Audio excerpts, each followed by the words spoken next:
Good morning and welcome to Going to Work with Gena, which is an Inspiremercial for STEM students. I am Dr. Gena Henderson and it is Python Wednesday, yes.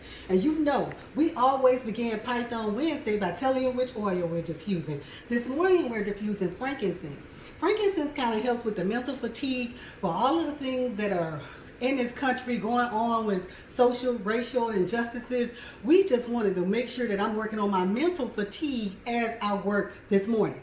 Also, too, during this COVID-19 time, if you have some family, friends who are getting a dry cough, who are getting chills, who are getting headaches, you may want to introduce MasterFormula to them. It has the magnesium, the zinc, the vitamin D, and the iron that they actually need, as well as all of the B12 and all of that other stuff that you may need. So think about MasterFormula. All right, so Python Wednesday, we're going to get right into our lesson from last week where we're working on scripting the ball to do all of the things that it needs to do when it hits the paddle.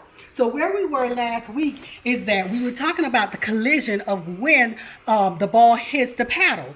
So now we're going to go a step further. We're going to say, what if the ball misses the paddle? Well, if the ball misses the paddle, it hits the front wall and it decreases the points that you actually have, okay?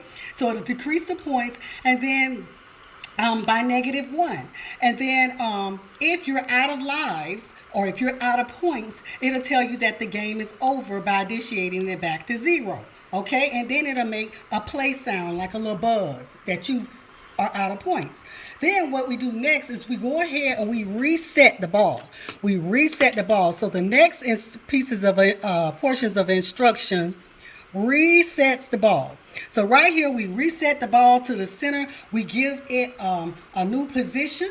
So we kind of initialize it to a new position, and we also lets it know if the play sound, if the ball hits the wall, you know, it makes a different type of sound, a bloop sound, a paddle bloop over the game over buzz sound.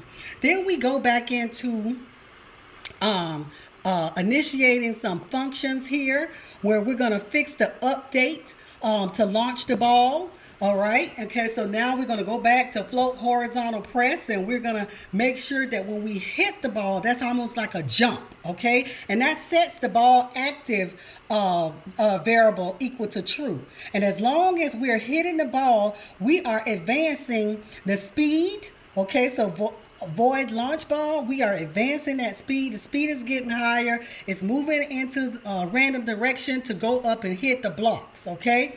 And so we continue to do this until we are out of points or out of lives, okay? So this scene right here goes back and it calculates and it gets everything to us to know whether or not we're at the end of the scene, okay? So that is it for scripting. So the next thing we're gonna do next week is we're gonna actually go in to all of the blocks that you see, and we're going to put box colliders on those. And once we put those box colliders on those, we are going to be ready to play this game. Okay? So I want to thank you for going to work with Gena this morning. If there's any infomercials that you missed, please don't hesitate to go to YouTube, Going to Work with Gena. It is Python Wednesday, yes.